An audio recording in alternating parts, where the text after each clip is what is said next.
meeting of the Planning Committee. You're extremely welcome. Thank you for coming this evening. Government regulations mean that we have to go back to in-person meetings, but the existing restrictions also mean we have these slightly strange, unusual arrangements. So do please bear with us. That would be helpful. If I can start the agenda, the first item is actually a formal one to note the membership and the chairman and vice chairman of the committee. So if I can please invite you to note, colleagues, to note that. In particular, I'd like to welcome Councillor Woodger, who is joining the committee for the first time, and also Councillor Emma Dent-Code, who is, I think, Emma, you're rejoining the committee, because you have sat on this before, haven't you? So they are both very welcome. And two colleagues are joined, obviously myself, and Councillor Charles O'Connor, the Vice Chairman of the committee, and Councillor Tom Bennett. And Councillor Bennett is becoming Vice Chairman of the Planning Applications Committee as well. So if I can now move on, please, to ask, are there any apologies for absence? And I think the answer is there are not. Everyone who should be here is here. Are there any declarations of interest? There are none. Are there other declarations? I just wonder if it might be worth noting in the minutes that Councillor O'Connor, Councillor Bennett and I, that we sat on the meeting on the 29th of April that considered the old Brompton Road application. I think that might be worth just noting for the record. And one declaration from me, I know some of the objectors and supporters of the various schemes this evening, but I'm not influenced in any way by knowing them. Thank you, Charles. So if we can note that as well. Can I now move on to the minutes of the meeting on the 29th of April? Now, they are at the, they're actually attached at the back of the Old Brompton Road report. Colleagues, can I have your agreement to sign those, please? Is that agreed? Okay. Thank you. Very good. Okay. So if we can move on. Now, this evening, we're going to have two items of business. In a few moments, we're going to consider the paper relating to 344 to 350 Old Brompton Road. We will then consider the application for land to the east of the Kensington Aldridge Academy. If there is anyone present, and also possibly there might be somebody who is tuning in to the live stream of this, the two applications relating to Pelham Street have been withdrawn from this agenda, and they will come to a later committee, probably sometime in September or early October. So just to say, they will not be considered on this evening's agenda. Thank you. So in that case, I think we can move on to the first matter before us, which is the Old Brompton Road / tournament site. And I think Joe Whitworth, Joe, you're going to introduce that report, aren't you? Joe, go ahead when you're ready. Thank you, Chairman.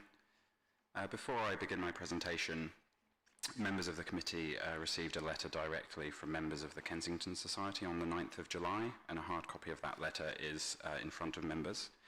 While the supplemental report covers the matters raised in the letter, or are matters for the committee to consider in weighing the planning balance this evening, I will briefly address the matter raised in paragraph 11 of the Society's letter.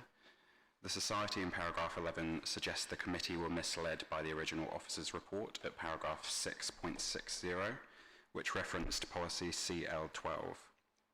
To clarify, the wording at paragraph 6.60 of the original officer's report was referring to the supporting text of the policy, not the wording of the policy itself, but it is important to note that the supporting text is there to aid in understanding and applying the policy, and the excerpt from the supporting text was and remains relevant to considering the proposals against CL12, and the committee were not misled and clearly understood policy CL12 when assessing the proposals.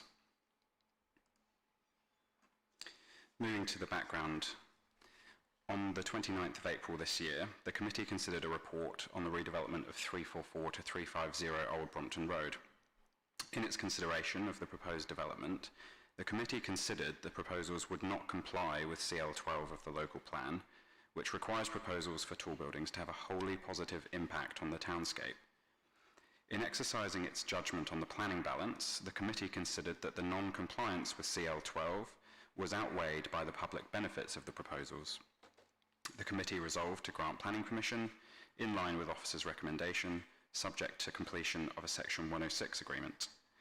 Having yet to issue a decision, on the 9th of June, the Council received a pre-action letter on behalf of the Kensington Society, which outlined that should the Council proceed to grant permission in line with the committee resolution, they would likely seek judicial review of that decision.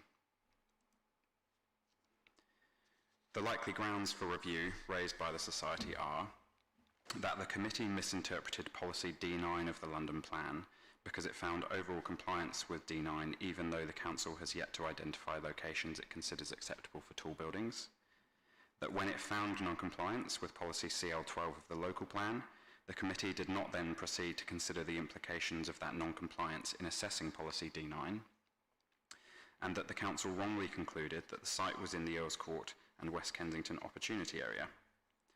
While the original report and committee's decision are considered sound, in order to further clarify the Council's position in light of the proposed claim for judicial review, the committee is asked to make a new resolution based on the information within the Supplemental Report, which is primarily focused on policy D9 of the London Plan.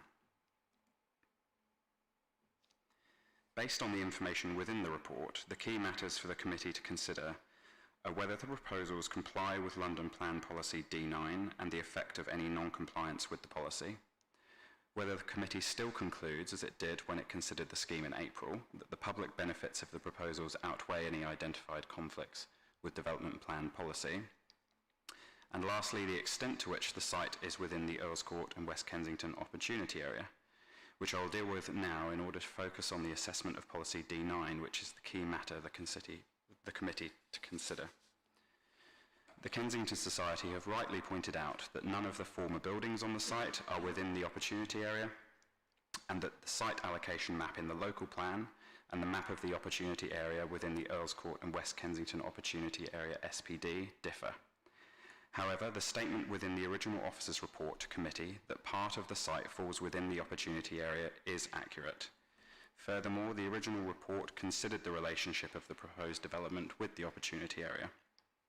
The report did not seek to justify the proposals by intimating the proposed buildings would be within the opportunity area. I again confirm that part of the site falls within the opportunity area. However, even if that were not the case, which it is, the assessment within the original officer's report is sound.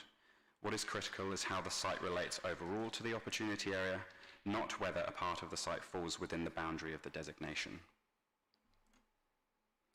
Moving then to London Plan Policy D9.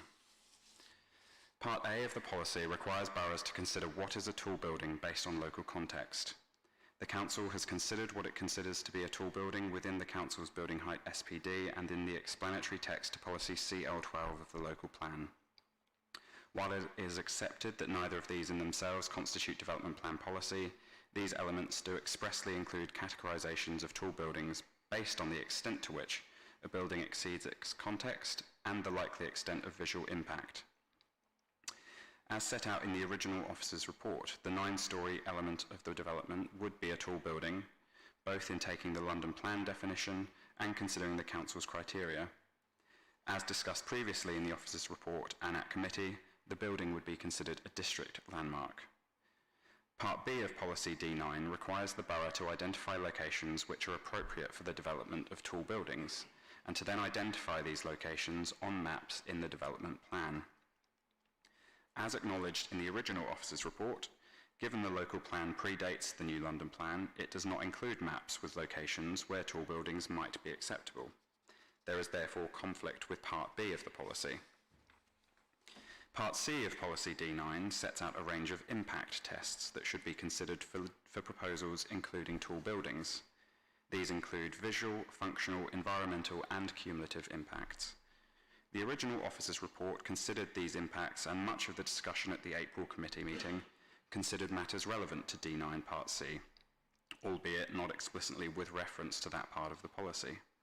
The supplemental report now sets out in some detail assessment of the proposed development against each of these impact criteria. It is considered that the proposals comply with the criteria and therefore comply with Part C of Policy D9. Lastly, there is a requirement in D9 Part D that tall buildings contain free-to-access publicly accessible spaces where appropriate.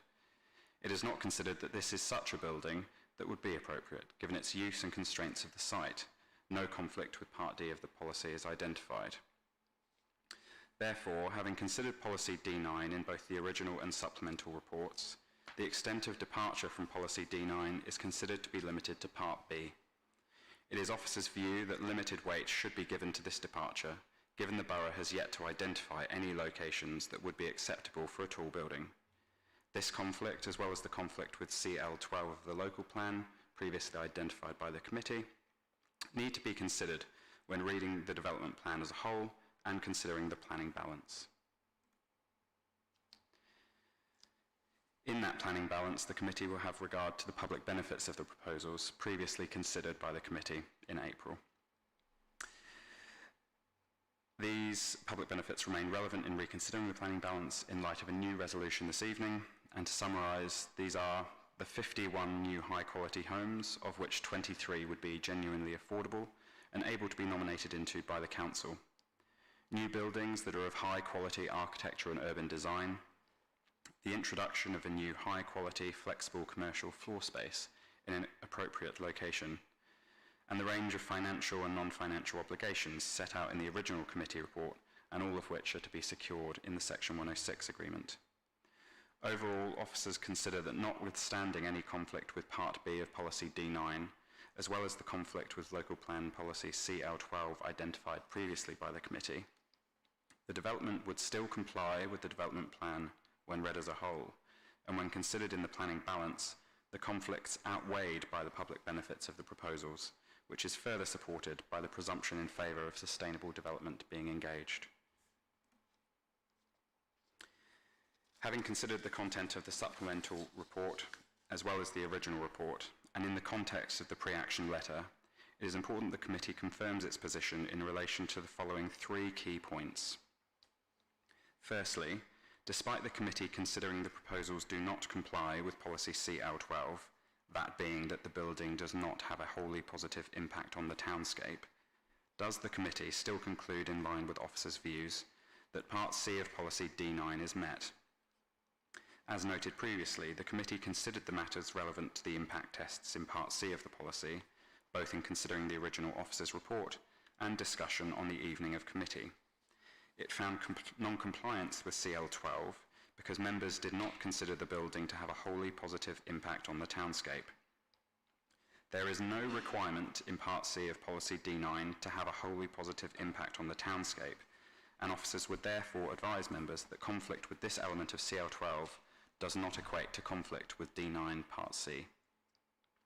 Second, despite the non-compliance with CL12 of the local plan identified by committee and Part B of the London plan, Policy D9, does the committee consider, in line with the assessment in the supplemental report, that due to the extent the proposals accord with other adopted development plan policies, the proposals comply with the development plan when considered as a whole?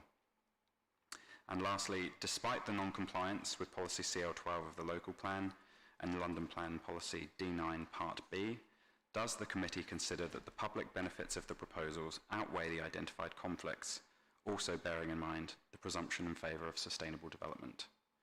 That concludes the presentation, Chairman. Thank you very much indeed. What I'm going to do now is I'm going to ask the various speakers who've registered to address us. So objectors go first, and I'm going to call in a moment Councillor Linda Wade, and Councillor Wade as local councillor will have up to 2 minutes, and then other local residents and representatives will have to have up to 5 minutes, which they share, and then obviously the applicant gets exactly the same time. So, Councillor Wade, Linda, when you're ready, please go ahead and address us. Thank you. Thank you, Joe. Central to this application is the significance of the breadth and scope of D9 with its series of wide-reaching subsections. Location B3, proximity to conservation areas. Impact C1, relevance to views to Brompton Cemetery. Visual impact on standalone buildings. Their legibility, relevant to the portal building. 2, functional impact on their waste storage and disposal provision, which is outdated in its thinking, and presentation of poor configuration of some of the units in its is hardly architecture of an exemplary standard. E, referring to economic activity, the commercial premises are replacements and therefore of no added benefit. 3, environmental impact is relevant to the failure to provide a microclimate impact assessment viability for the rooftop communal amenity area, failure to comply with urban greening factor, and that this new build is not carbon neutral. And importantly, in 4A, cumulative impact, this application is, if approved, will create a precedent with height, scale and massing for the rest of the revised master plan and is out of character and context with the local area. Others will be able to argue more eloquently than I, but this is a missed opportunity to create something great, something that we could be proud of, but have set aside so many borough policies as well as D9, disregarding Kendrick's statement on tall buildings, which was hailed as saving Kensington Forum, is wrong. This is the wrong building in an important location. It's too tall for the heritage context, and while the borough does need more homes, the homes that we build have to be of a good standard, irrespective of tenure. Thank you very much indeed. Now, we've got 4 speakers registered, and I think I'm going to call Amanda Frame in a moment, but we also have Guy Oliver, Mark Ballum, and Brenda Van Dam. And I'm not sure which order you'd like to go in, but perhaps, Amanda, if you'd like to lead off, and you've got up to 5 minutes between you, remembering that members of the committee may well wish to ask questions, including of anyone who's registered to speak, but in fact ends up not actually being able to speak, if that's understood. So, Amanda, please go ahead when you're ready. Thank you, Chairman. Landmark Chamber's pre-action protocol letter listed key legal failings in the office's original report. That report dangerously misled the Planning Committee. The supplemental report is equally inaccurate and actually defensive. RBKC is subject to housing, community, and local government's tilting balance, which means housing delivered is given extra weight in determining applications. This tilted balance does not mean that the committee can ignore our own plan, the London plan, or national policy plans. The Secretary of State issued his directive specifically to help boroughs with the difficult job of implementing the London Plan D9 tall buildings. In the declaration, he declared, there is clearly places for tall buildings in London, especially where there's existing clusters. However, there are some areas where the tall buildings don't reflect the local character, and the borough should be empowered to choose where tall buildings are built with their communities. I am issuing a further direction to strengthen the policy to ensure such developments are only brought forward in appropriate and clearly defined areas. The required change with this direction will ensure tall buildings do not come forward in inappropriate areas. That wasn't in the report, by the way.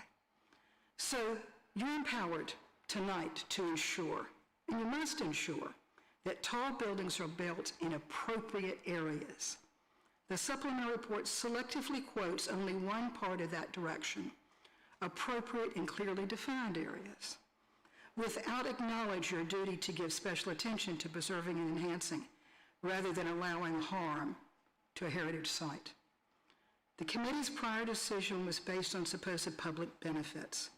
The supplemental report still claims significant public benefits, but other than housing, there is no benefit other than that can outweigh this harm.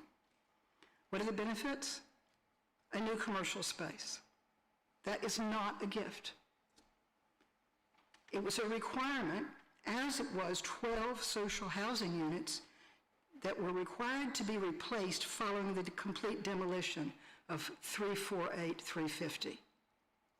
New social housing, it does not total 43%. It actually totals exactly 35% of the required London plan. The new construction on the Brownfield site, it's not in the opportunity area. It's only a Brownfield site because the developer demolished the buildings which English Heritage called historic and added value to that conservation area. Supplemental reports is flawed, it's misleading. It sidesteps the very serious legal issues raised by landmark chambers and plainly fails to correct key errors and omissions in the original report. The borough's desire to increase our housing stock is legitimate, but it would be wrong and indefensible to rely on these faulty reports to make your decision tonight. Without more authoritative and compelling advice from mandated London Plan Policy D9 and in the specific context of these recognized heritage and conservation sites, the committee must act responsibly so refuse this application, or at least defer the decision until fully and accurately informed information is prepared and presented to you. Okay. Thank you. Thank you very much, Nick. We've about a minute left, so if a couple of your other colleagues, if people would like to speak, please go ahead. I don't know who would like to go next. Brand, it's Guy Oliver. I'm a resident and also trustee of Save Britain's Heritage. Brand has deferred to me, and if Mark gets a few seconds at the end, then hopefully we will. I'd like to state that Save Britain's Heritage fully supports the Kensington Society's pre-action protocol and the letter they submitted. We also submitted a letter yesterday outlining our points of planning, of objection. We note the supplementary planning report's recommendations remain unchanged, but we would also emphasise that councillors have the opportunity here to act for the residents that they represent, where there's been a strong outcry about this situation. A key consideration is the highly contested scale of the building. At 34.5 metres, these are tall buildings in any context, but specifically the 2 to 3 times the prevailing height of the area where they are situated. Because the scheme is in conflict, the committee leaves itself open to exposure for a legal challenge on this point. I've had to skip a few points here. The architect stated on record at the previous committee that Historic England supported the proposals. This is neither true nor evidenced in the planning application. On the contrary, Historic England have confirmed they offered no comment, which means just that, neither support nor objection. Brompton Cemetery is Grade 1 listed and therefore belongs in the top 2% most nationally important buildings and monuments. Its setting is a key part of its significance, and it is acknowledged that the impact of the proposed buildings will harm this setting. The Council has a duty under Section 72 of the Planning Listed Buildings and Conservation Areas Act 1990 to protect conservation areas, of which there are 2 directly impacted by this application. The Council's duty to protect these areas and their setting under the Planning Act is a matter of law and should not be taken lightly. Have my minute gone? Thank you very much indeed. That's helpful. So if I can now, there will be questions after all the parties have spoken.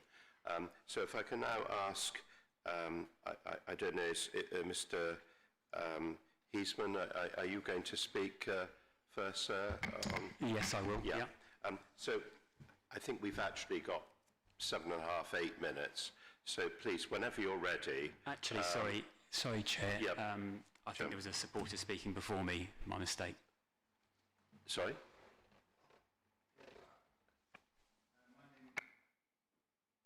My name is Robert Adams, and I'm the Deputy Chair of the Eardley Crescent Residents Association.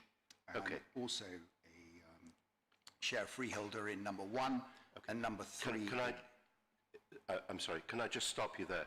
So if I can just make clear, you're a supporter of the application. We are a supporter with Okay, all obviously caveats Okay, to I understand. that. So what, and you would like to speak first, Well, no, and then obviously. the applicant will then follow. Is that what you would like to do? I presume it is. I have no real relationship with the applicant. I'm only really speaking on behalf of the residents that to some extent have not really been Okay, no, consulted that's on understood. this point. I'm just, yes. please, I'm just trying to make certain that everyone understands where people are coming from, so that my colleagues can understand what's going on. Sorry. Okay, so if you would like to speak first, as I say, between everyone supporting the application, there's up to 7.5, 8 minutes. So please, you go ahead. Sorry to have interrupted you, but you go ahead when you're ready. Please. So I'm Deputy Chair of the Eardley Crescent Residents Association, which was formed, it's been around a long time, but it sort of came out of suspended animation, I suppose, for the last 7 years. And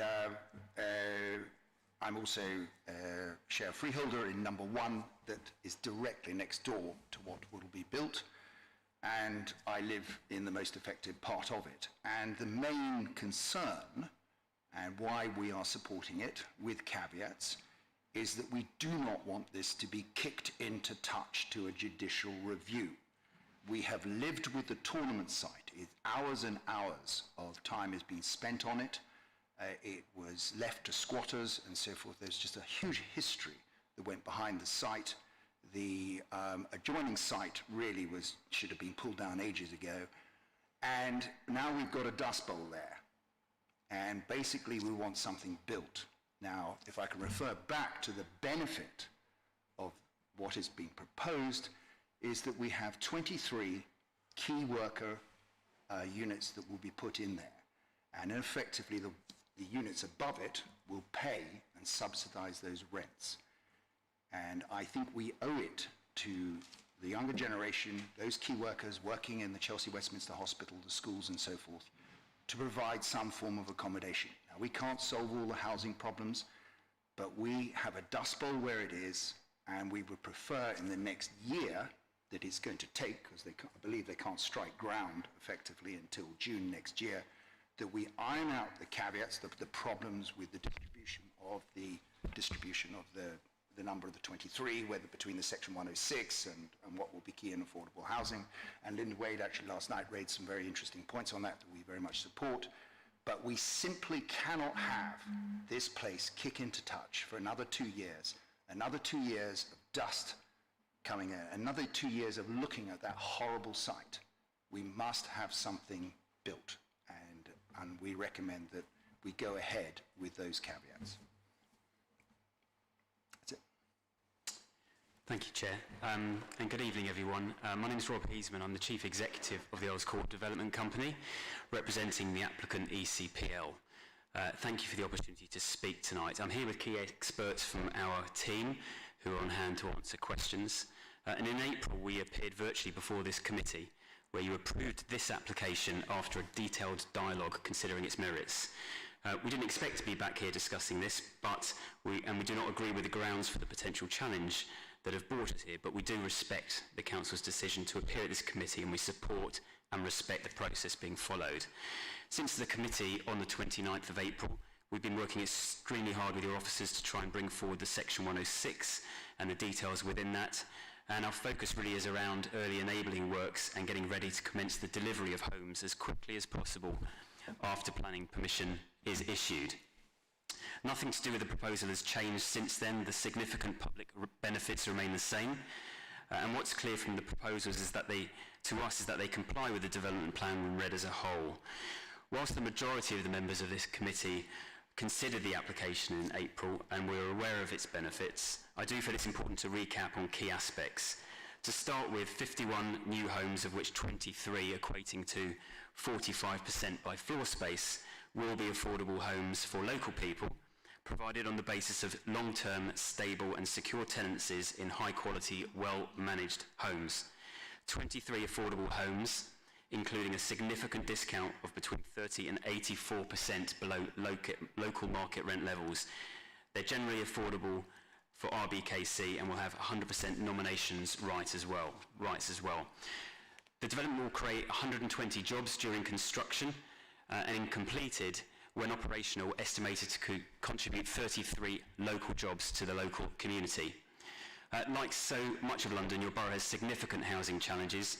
This application makes a valuable contribution in helping to meet them and gives currently unavailable housing options for people on lower and median incomes within the borough, people who provide essential services for our city to function. This site is a well-known blight on the local area. The former pub which stood on site was demolished in 2016 after closing its doors a full 10 years ago. It is time to bring the site back into the community, completing the existing street frontage and improving security through an active site and natural surveillance. The scheme has sustainability at its heart. As an all-electric building, it will see a 57% reduction in operational energy use compared to the current building regulations. All of these significant public benefits remain an important and material consideration for this committee as they were in April. Derelict sites do London no good, and this site has experienced dereliction for a long time. What is needed is action, a positive start after years of neglect. We are a local business that intends to make London proud and move forward in a responsible way, navigating the many demands important central London development sites present. We have a first-class team bringing forward a world-class response fit for the 22nd century. The scheme we have brought before the committee has been carefully considered and neatly balances borough priorities. I would encourage the committee to follow your officer's recommendation and approve the application. Thank you.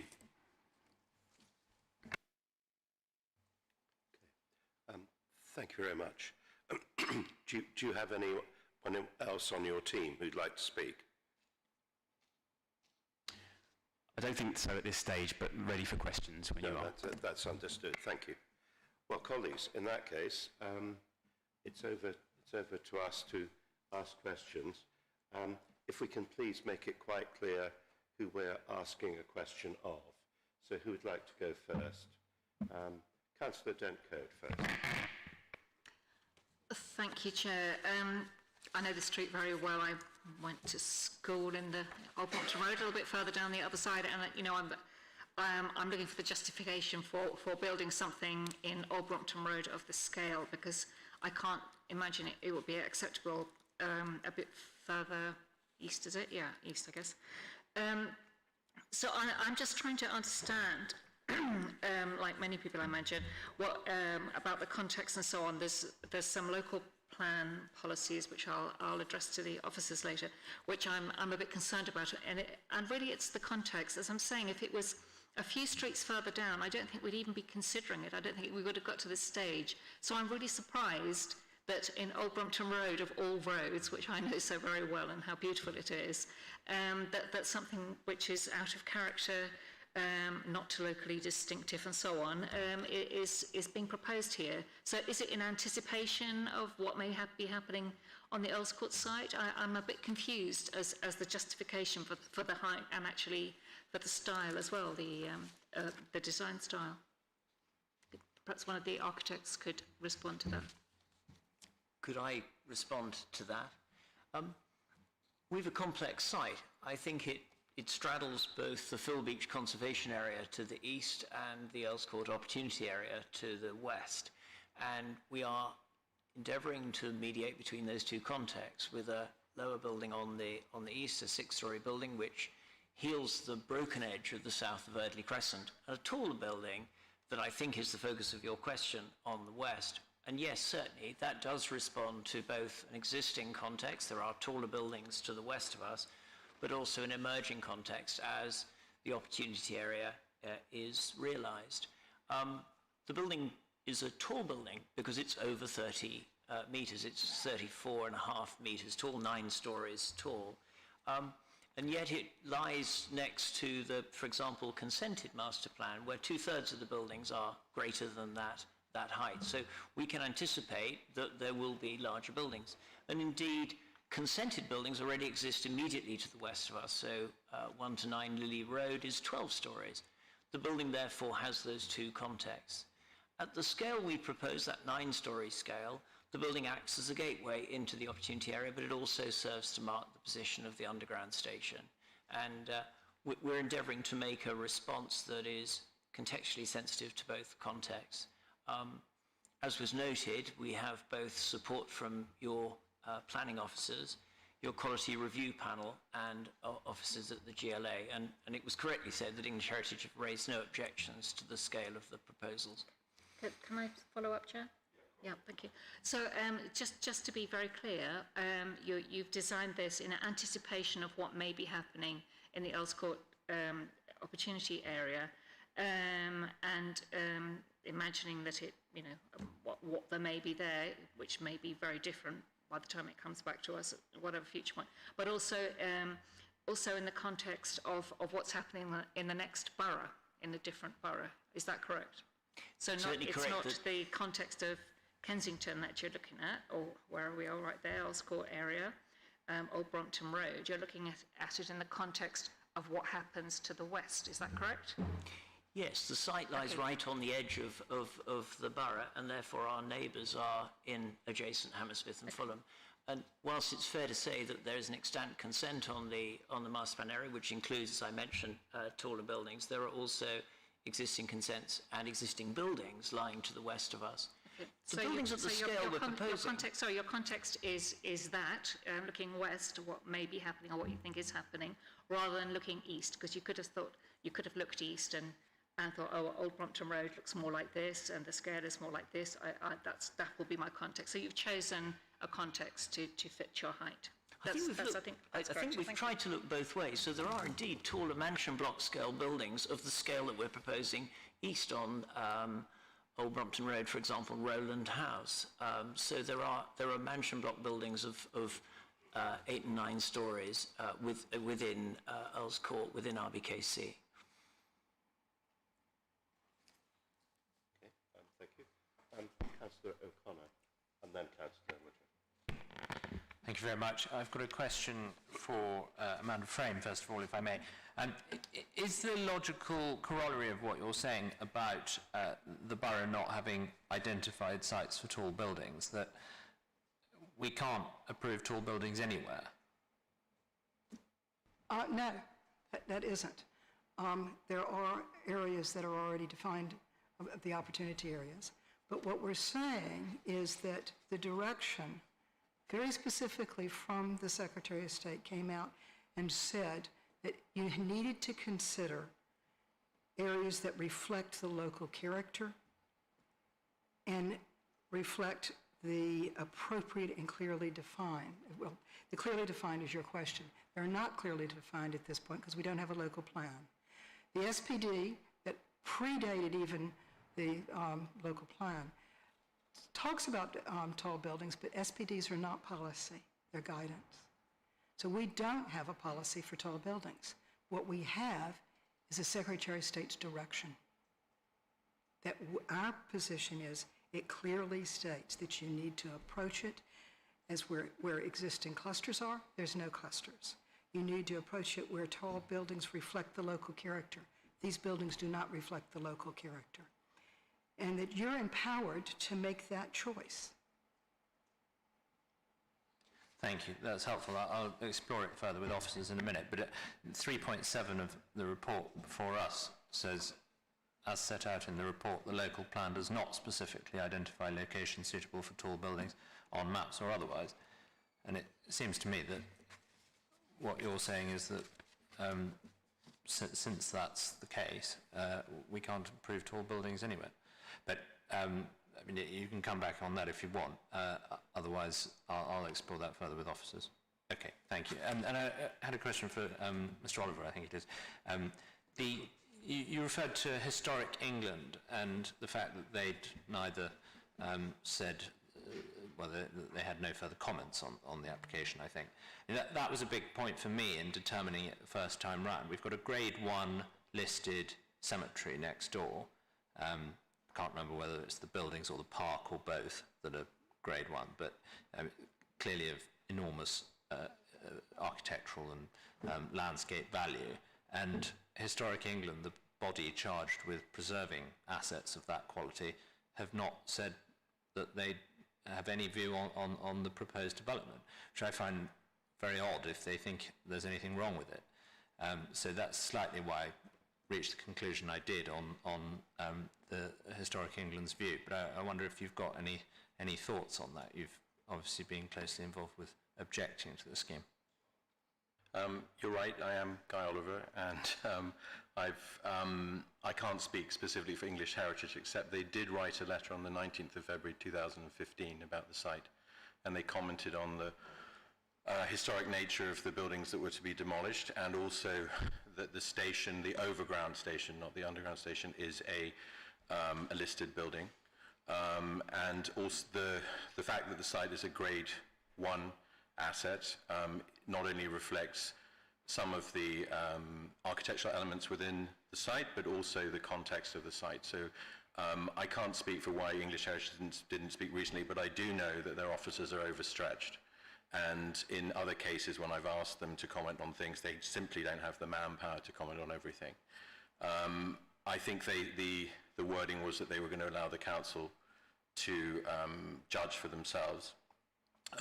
And then I would refer back to local plan policy CL12 and how that impacts D9. And also, I would say that because it's within conservation areas, that the council should judge this building as inappropriate. It's higher than the basic category for a listed building, which is 18 metres to the floor plate of the top floor, as I understand it. This is 34.5 metres.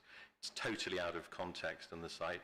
Anyone who's walking along there will see the rhythm of the building. So if you start at the Warwick Road, what the new corner site there is 7 stories, it drops to 4, continues at 4, pops up at 5 again. This is 9, but there's also 9 very tall stories, and it's an inappropriate building in this location, and that's my opinion and also the opinion of Safe Britain's Heritage. All right, thank you very much indeed. Councillor Wood, Thank you, Chair. Glad to be here on the committee. My question is to do with the commercial floor space, which is listed as one of the public benefits. Obviously we listened to the objectors who, in summary, seemed to indicate that the only benefit was the new homes, and pretty much dismissed the architecture, the commercial space, and the Section -6 agreement. So my question, diving into the commercial floor space for the applicant, is how much demand is there for that commercial floor space? I mean, has anyone indicated that they want it and would use it? And can it really be considered a benefit?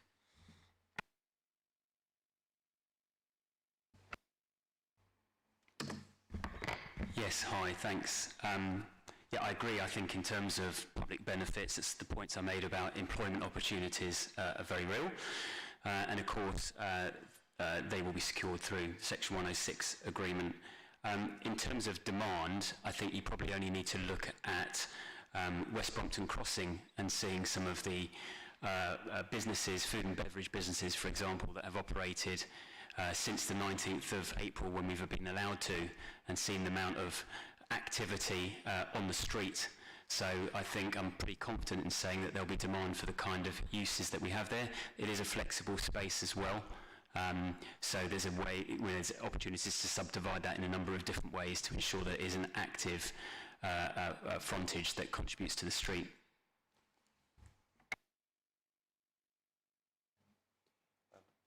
Councillor Bennett. Thank you, Chair. Question for, is it Mr. Adams? Yeah.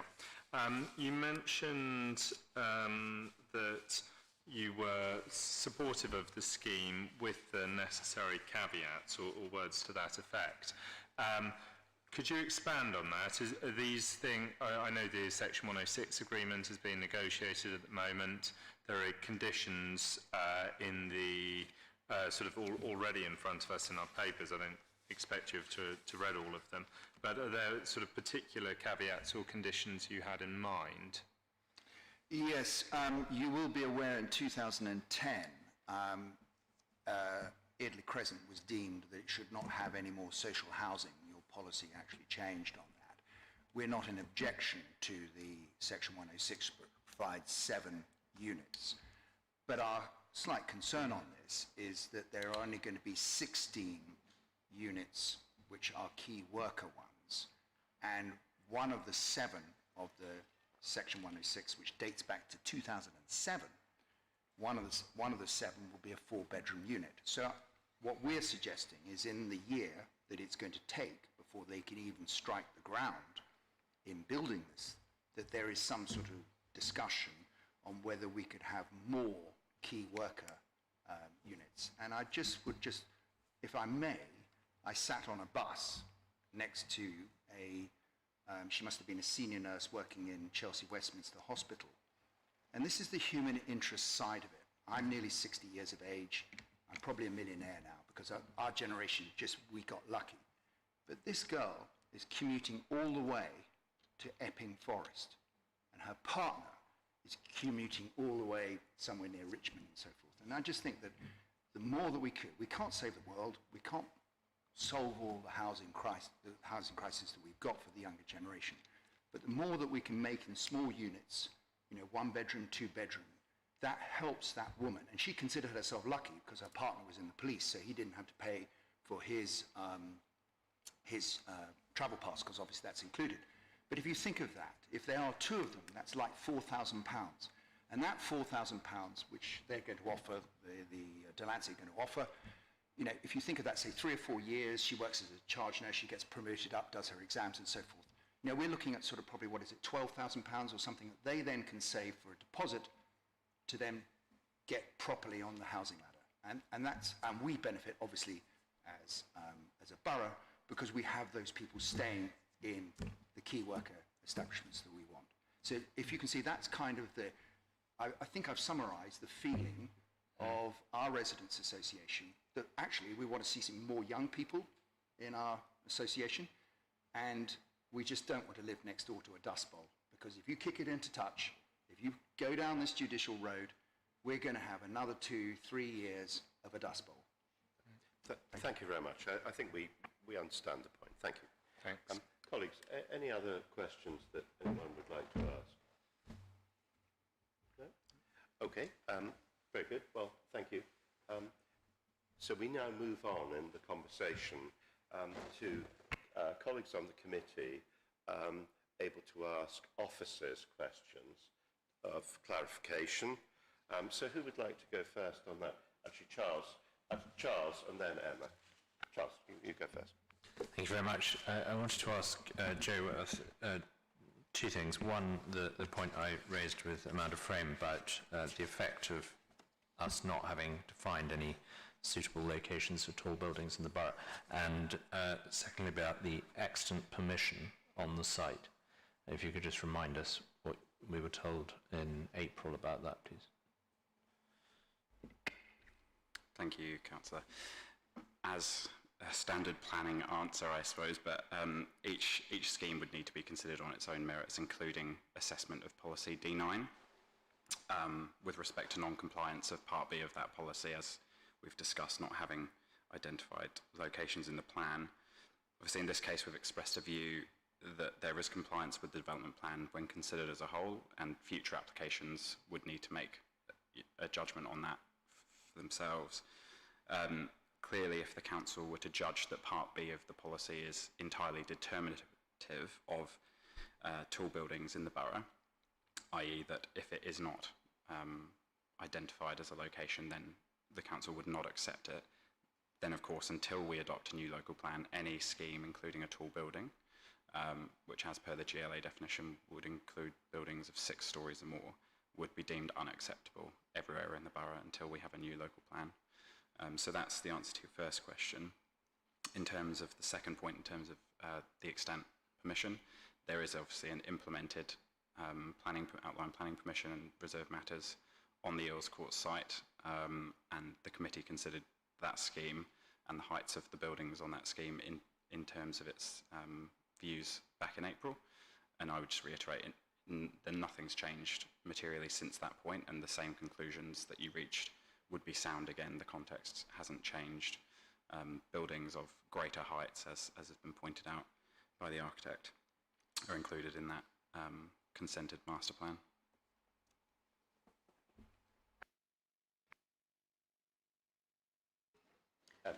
Thank you, Chair. I've got quite a few questions. Sorry. So some of them are coming from the local plan, which we don't seem to be looking at. So I've referred to that. Presumably, we're not just looking at D9, are we? Yeah. Thank you. My first question, actually, which has got a very quick answer to, I hope, would be: we seem to have lost a pub. Isn't that social and community use? Have we lost CK9 by losing a pub? Should we be replacing that or not? Can I park that question and do some? Yes, of course. looking? Okay. Shall I go through? Because I've tried to sort of group I've got so many. Sorry. The other ones are really to do with CO5, which is renewing the legacy, which I don't see we're doing. Sorry, CP3, protect, promote and enhance local distinctiveness and improve character and quality. And then these are all on the theme, really, I suppose. CL1, which is about context and character, respecting the context, character, appearance. CL2, highest architecture and urban quality, which is obviously subjective, but it should be locally distinctive. And CR5, which is parks, gardens, open places, etc. And we are very much, the council has to protect, enhance, and make the most of our open spaces, resist development, and so on. And this is, as been pointed out, Grade 1 cemetery buildings, no doubt some of the gravestones, memorials, and so on. So I'm a bit concerned when we don't seem to be looking at all of those. And yeah, I mean, that's it. They're kind of in those groups. I'd really like to understand why we're considering something which doesn't seem to be it's in the context of something that isn't built, which may be changed because the world has changed. And I'm very confused about that. Why would we supporting something because there's going to be some social housing or key worker housing when all these other issues haven't really been addressed, to my mind, in that area. As I say, I know the area very well. So did you make some votes for me? Thank you. No problem. So the supplemental report obviously discusses the visual impacts of the development with respect to policy D9 Part C, and the original officer's report, which is appended, assessed in some detail a number of the policies that you've raised. The committee also considered key townscape views and considered context and character in quite some detail at the committee previously, which I appreciate you didn't sit on. The committee did not find any harm to designated heritage assets in its consideration back in July. And while it didn't find the building to have a wholly positive impact on the townscape, it did conclude that it was appropriate in the context and fit with the character of the area. So it's, in terms of consistency of decision making, again, there's been no material change since the officer's report or the committee's deliberations on those matters, and there are no reasons why a different conclusion should be reached. I find it's quite strange that all these buildings, that there are new buildings which are supposed to be, fit into their local context and character and so on, all look exactly the same. Because all the new buildings look exactly the same to me, and I do know a little bit about architecture, so I'm quite mystified. Is there some pattern book that they, I'm sorry, I genuinely don't understand, and Old Brompton Road is a beautiful street. So I'm genuinely mystified as to why we're allowing that, because I know I've read the reports, of course, but it doesn't add up to me at all.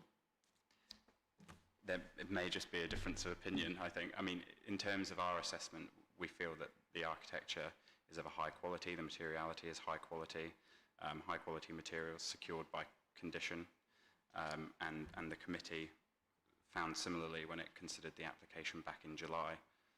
So your points are noted, but the committee report and the decision in April don't align with the views that you share. Thank you. Councillor Woodger.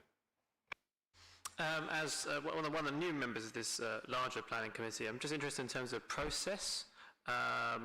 Obviously, this is interesting in terms of it's an application which was reviewed before, and now it's come back in this form being challenged. So, if we were hypothetically to reject this application, and then it goes to judicial review, what sort of happens just out of process? I might defer to colleagues in legal who are probably better placed to explain the judicial review process to you, potentially. Sorry, Councillor, were you saying what would happen if the application was refused? Because then we wouldn't be in a judicial review situation. We'd then be in probably an appeal situation where the applicant would appeal to the Secretary of State against refusal of planning permission. So there'd only be a judicial review if it was approved and third parties wanted to judicially review the decision. So there is a difference between the two procedures. Thanks for the clarity. I just wanted to get that in my head. Okay, thank you very much indeed. If I just say that was Lorna Barry, who's obviously a member of the legal department, who was speaking there. Actually, I've got a question. It relates to this issue of CL12 and D9 Part C. I just wanted to ask officers, am I right in thinking that CL12 sets the bar very high, because it says that tall buildings have to have a wholly positive impact? Now, I think, to my mind, that's quite significant. That's quite a hard hurdle to jump across. Whereas I think D9 sets out and they're set out in the officer's report, it sets out a number of factors that we should consider. But to my mind, it seems that those should be considered as matters on balance in the way that we often consider things. Can I just ask, Mr. Whitworth, is that your interpretation of the way we should be looking at these two things, these two parts of policy? Yeah, I mean, the fundamental point is that they are two very distinctive individual policies, and where committee found non-compliance with CL12 was the high bar that you refer to, which was a building to have a wholly positive impact on the townscape. Now, obviously, there is nowhere in D9 Part C that requires a tall building to have a wholly positive impact. That's the bar set by the policy CL12. And you're right in that D9 Part C, the visual impact criteria, set out a range of matters to be considered in a planning application, but again, there is no requirement for a building to have a wholly positive impact in the same way that it is required to do so in CL12. Thank you. Colleagues, Councillor Bennett. Thank you, Chairman. Yeah, sorry, just a quick one. Could you, I'm just looking at the affordable homes, and I'm sure this hasn't changed since we last considered the case, but is 7 discounted London living rent, 5 London living rent, 11 discounted market rent. Can you just clarify again, please, exactly what that means and the how the nominations will take place for those homes? Yes, so the numbers haven't changed. They still remain as set out in the original committee report. Those essentially are a range of affordable housing products that will deliver affordable homes to people on a range of income levels in the borough, ranging between roughly £34,000 and £60,000 in household income. So it will mean that the council will have 100% nomination rights in perpetuity to all 23 affordable homes, being able to nominate as it needs to from its housing waiting list. So ultimately it will be for the council's housing team to nominate into the homes at relevant affordability bands. So it allows for a range of different end users, be it key workers or families or whatever the need is in the borough at the time of nomination. Yeah, that's helpful. I particularly wanted to check that those 11 discount market rent homes were still council nominations, but it sounds like they are. So thank you for clarifying. Thank you. Any other further questions?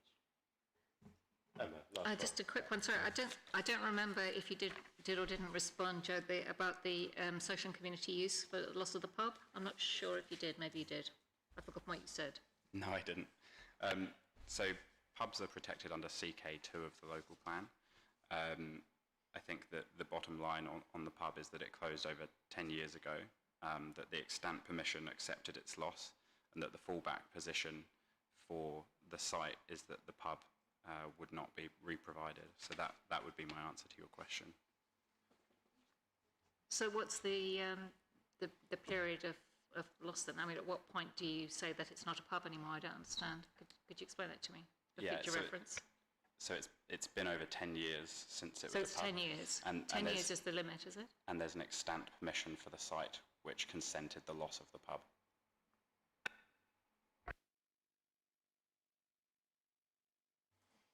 Thank you. Any other questions, colleagues? No. Okay, thank you. Well, in that case, we need to make a decision.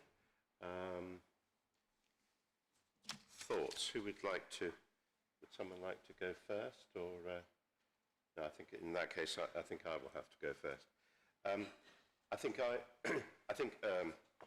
I know many members of the public here would have followed the discussion that we had at the end of April. It was a very long, detailed discussion. I think we considered this for, I think it was over 2 hours. Personally, I think having heard these points, I think it's helpful to revisit these particular requirements of the development plan, and particularly relating to the recently adopted New London plan, which is where D9 comes from. CL12, the tall buildings policy, that's obviously much older. It's from our own local plan and going back a number of years.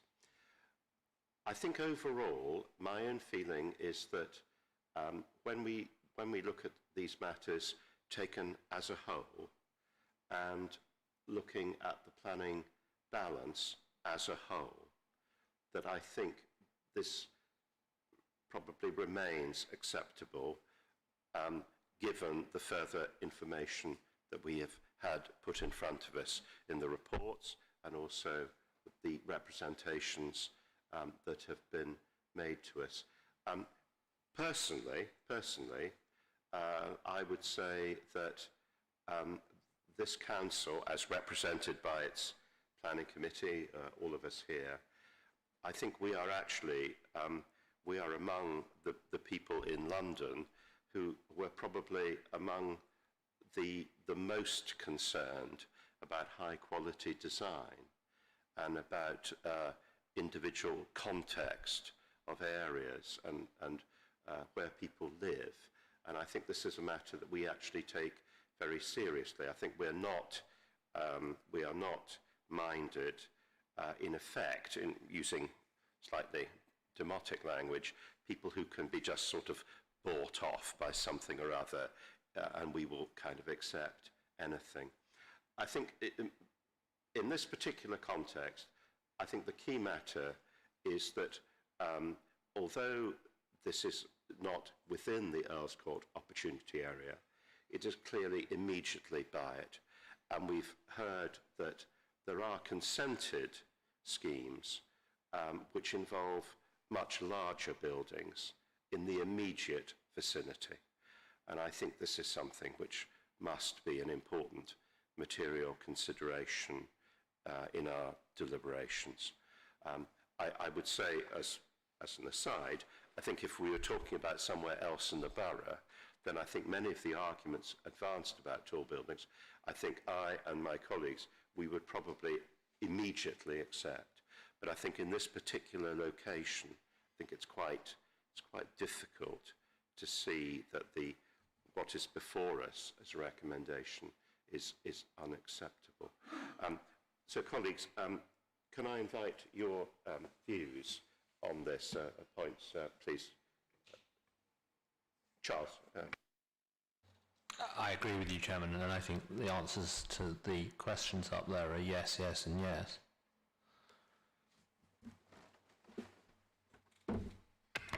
Yeah, I also agree, Chairman. I think, as you say, we considered the matter at some length, and it definitely wasn't a clear and obvious decision from the outset. But back in April, we considered it at some length, and I think what we've heard tonight has not changed my mind from the decision we made back in April.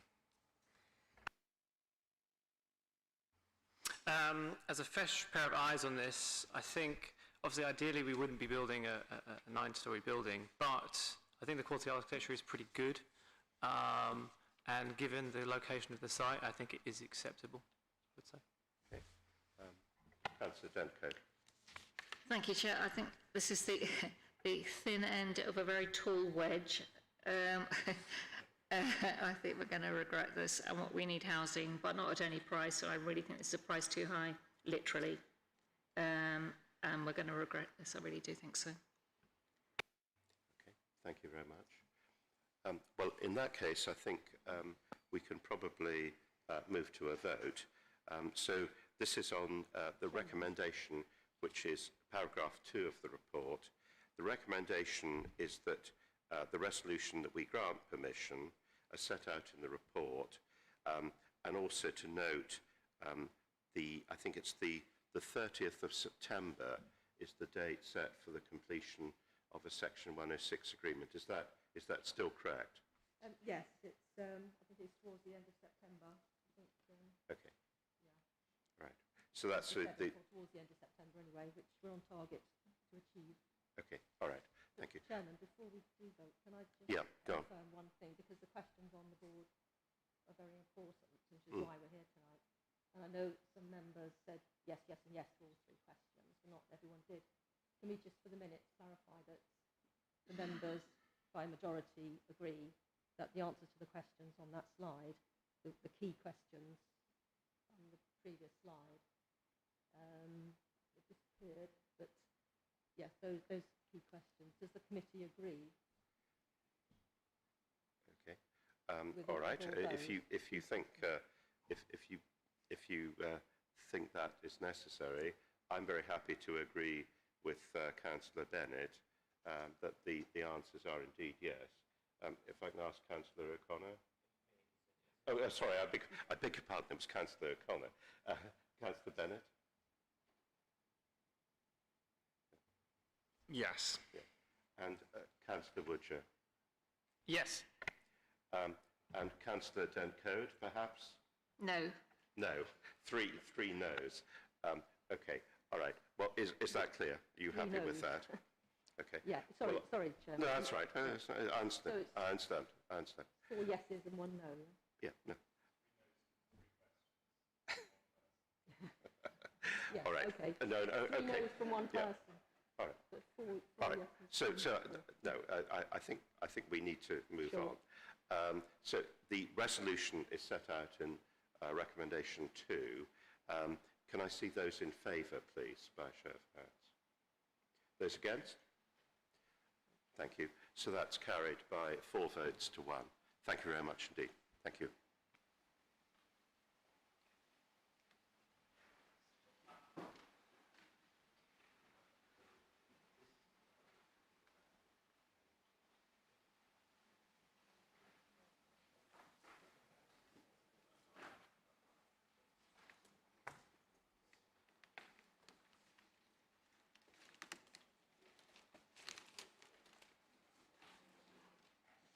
Come back here again, I just wanted to make sure that was clear.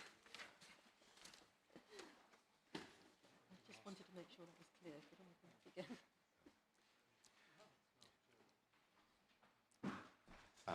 Thank you, everyone. If I can ask, please, if you don't wish to stay for the next item, do you mind, perhaps, if you can leave now, that would help us, and then we can move on to the next item of business in a short while. That would be helpful. Thank you. Thank you, Chairman.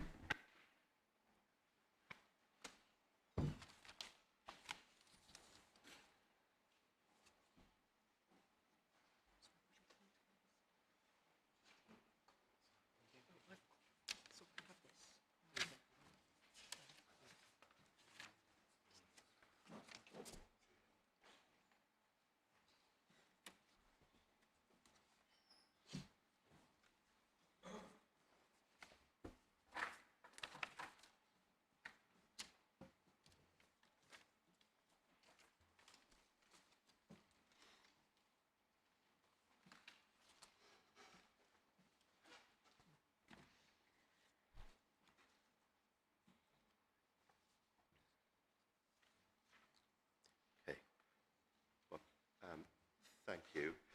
If we could now move on to the next item of business, and this is land to the east of Kensington Aldridge Academy, and I think Derek, you're going to introduce this, aren't you? So please go ahead. Yes, I am, Chairman. Thank you. So the application concerns a piece of land to the east of the Kensington Aldridge Academy. The first slide that I'm showing you there is the red line that every planning application, as you know, has. The red line is sort of quite an extensive red line. Clearly, the substation does not have that boundary. That's the site boundary, and it's that shape because it encompasses a lot of landscaping, which would be done as part of the proposals. So the entirety of that red line would effectively be landscaped as part of it. That slide sort of zooms in a bit, and you can see there on the right-hand side of Silchester Road that there's presently a line of trees, and the sort of dark blue shaded box is the position of the substation. So you can see it would be tucked into a natural corner formed by the boundary wall in that position, and that's a slightly larger scale image. You can see there on the top right-hand side of the slide that that's the boundary of Verity Close, so those are the nearest flats to the substation. And you can see Silchester Road to the left-hand side. In terms of photographs, the green arrow points to the position of the proposed substation. So you can see the relationship there between that position and the flats of Verity Close behind it. And that's a closer in image. You'll have seen from the reports and from the discussion in the report that one disabled parking bay, one blue badge bay, would have to be removed in order to gain access to the substation. And you can see how that would take place there. And then the green arrow again, this is the opposite direction, shows the position of the proposed substation. You can see just on the right-hand side of that image, that's the existing substation, which provides electricity for the leisure centre. And then the proposed substation is necessary to provide electricity to the Lancaster West or part of Lancaster West. And that's a montage showing the impression of the proposed substation. In height terms, I mean, the people standing just to the right of it give you a clue. It'd be just under 2.8 metres in height.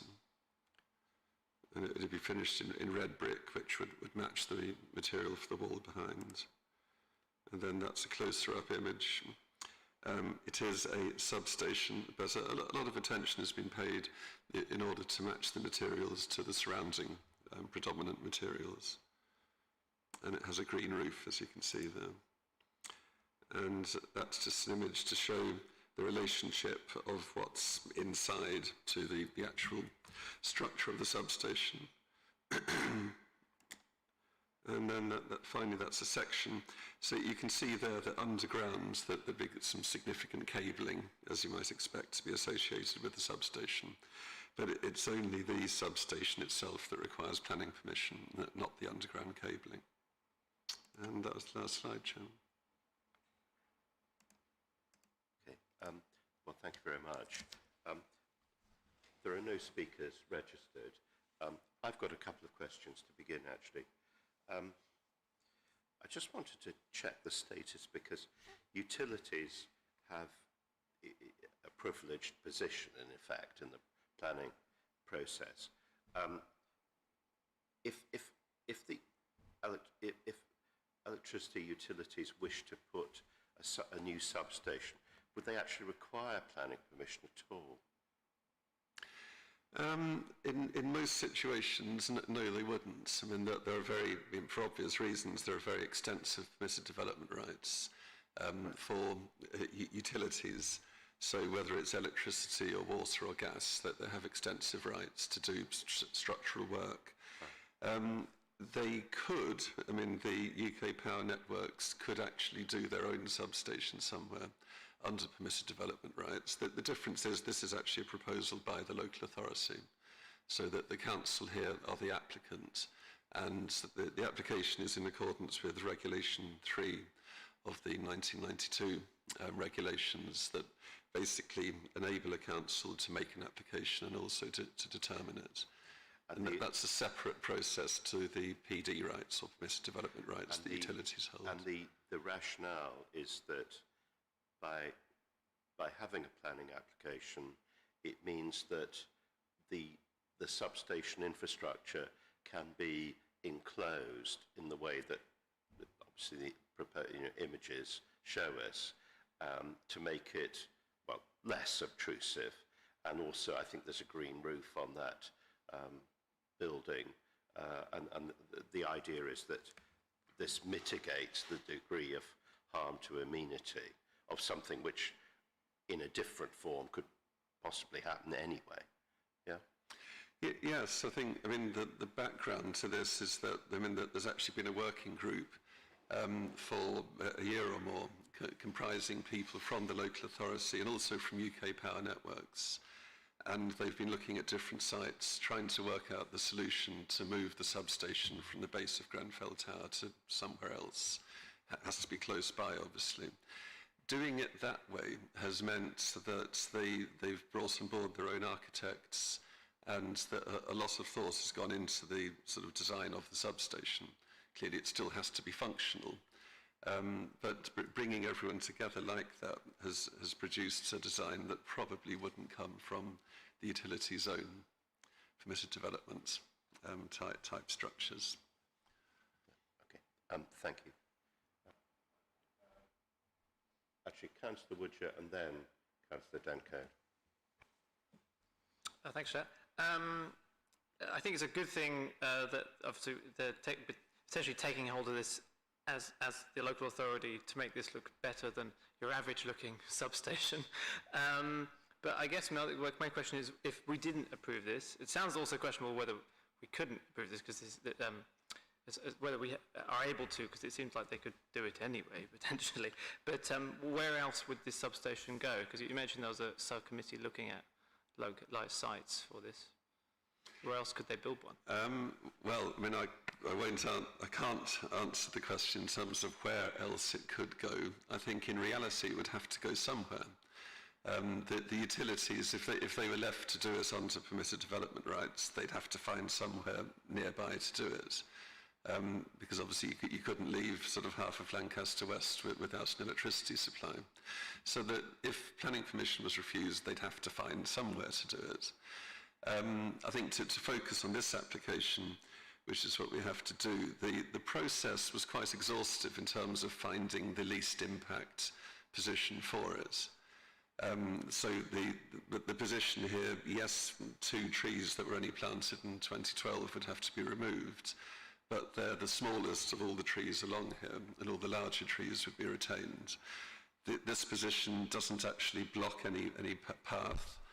In the addendum report that you'll have seen earlier, that there was a late representation sort of highlighting the importance of maintaining green space in the area, and that's completely understood.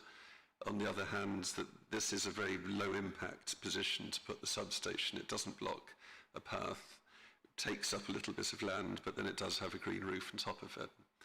I would suggest that any other position would probably have at least one or more disadvantages beyond the one that's before you in this application. Thank you, Chair. Yeah, I've certainly seen uglier substations, but I'm amazed an architect's been involved in that. But I was assured by ward councillors who I asked that there had been some input from them, and it was made marginally less ugly. It's unfortunate that it's right there. It's part of the Grenfell Memorial route, obviously. But aside from that, it looks like we're going to have to put up with it. I just wanted to say, as a courtesy, that a resident in our pack, a resident had written to us. I think there was a misunderstanding. They thought it was on the other side of the school from Mr. Delaney, and I think he understood that it was on the other side of the school, maybe next to the railway, where there used to be a pathway along there. Quite outraged that wasn't going to be opened, I think that this was going to go there. And I think actually that was something that was guaranteed a very long time ago that has never happened, and I remember that, and people are still angry about that. Part of the route from the station down to Silchester Road, it makes it very difficult, and you have to walk a very, very long way around. And I think we should bear in mind that people do not forget these things. That pathway was going to be reopened, and it hasn't been. And things like that do upset people, apart from inconveniencing people. So I just wanted to acknowledge that we'd had a letter, albeit that I think that they misunderstood where this was. And this was something that we had failed to do, having guaranteed it. Thank you for that. You've actually answered a question that I didn't know the answer to. What I was satisfied on is that this wasn't blocking any path, but I wasn't sure where the path that Mr. Delaney was referring to. Yeah, it was the footpath alongside the railway, which would go from Latimer Road Station to Silchester Road, and instead you had to go all the way around, and that's, you know, if it's raining or whatever, it's makes it very, very difficult, very difficult. Okay, that makes sense. Thanks. Thanks for clarifying that, because I'd been wondering about that letter as well, Emma. Councillor Bennett. Yeah. Thank you, Chair. Just a quick one. I don't think we've seen the details of the landscaping plans, but I know 2 of the sort of less mature trees have been taken up. I imagine the relevant officers will look at opportunities to not replant those same trees, but plant new trees on that same site, and just looking on Street View, it looked like there might be places where they could be planted.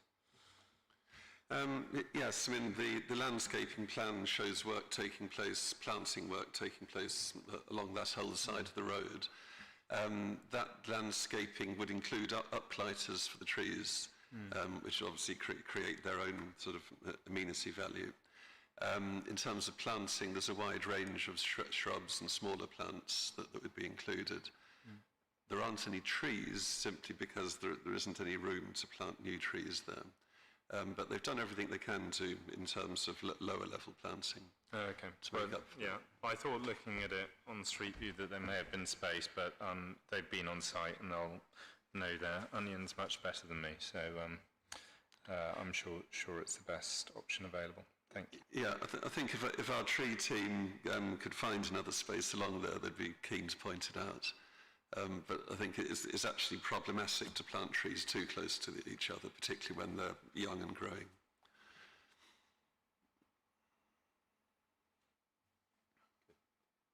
Charles. Thanks. Yeah, I've been slightly preempted by Councillor Bennett, but I just wanted to develop a point on trees. I was reading with interest the paragraph in the Pelham Street report, which I know we're not considering this evening, but I had read before I was told it had been withdrawn, where it says that the National Planning Policy Framework requires local authorities to avoid and minimise impacts on biodiversity and to provide net gains in biodiversity when taking planning decisions. I hadn't actually realised that. I'm very pleased to read that, and I wanted to know what net gains there were here, because I, like Councillor Bennett, thought we ought to be replacing these trees, and it seemed to me that there probably were spaces on site to have additional trees, and I wanted to condition in replacement trees. So I'm interested to hear Mr. Taylor say that there is no space. Is that, you're certain of that, are you, Mr. Taylor, or are you taking your arboricultural colleagues' words for it? Well, firstly, in terms of net gain, obviously this is a proposal for a substation that would include the removal of 2 trees, so there's no net gain there in terms of trees. I think if you look at it in a slightly more historical way, in 2012, as part of the landscaping along here associated with the Aldridge Academy permission and development, I think 8 new trees were actually planted at that time, and 2 of those would now be removed to put the substation in, but there'd still be a net gain of 6 trees, if you look at it in terms of the Gracer permission of 2012. I think that's possibly stretching the NPPF guidance. I don't assume that you have to take it into account on each planning application, rather than, otherwise you could look back historically and say, over the last 100 years there's been a net gain, therefore we don't need to address it. I wouldn't stretch it back that far, but I mean, where does one as stop? these trees were all planted under the 2012 developments, I mean, I think it is relevant. Well, I take your point. I wonder whether possibly we could put something in by way of informative to say that if there was an opportunity to plant trees on the site, then the committee would welcome that. Yes, so an informative could be added along the lines of you're strongly encouraged to maximise any opportunity that may present itself for the planting of 1 or 2 trees. I mean, that could be added. I think that'd be a very good idea. I suspect they will do that anyway, but an informative would do no harm. No, I think that's a good idea, and I think we could apply it to the general area. I think if there are opportunities to plant additional trees, I think they should be taken, and I think an informative along those lines, I think, should be added. Any other points anyone would like to make? Okay, in that case, the recommendation is at 1.4 of the report to grant permission with the conditions set out in section 9 of the report and with the added informative which we've just discussed. If I can see those in favour of the recommendation, please, so that we are all in favour. So that's granted. Thank you very much indeed. And that concludes this evening's business. Thank you.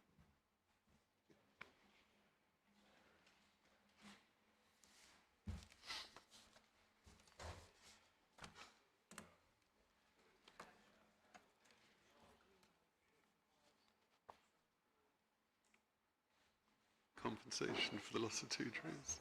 A bit.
Thank you.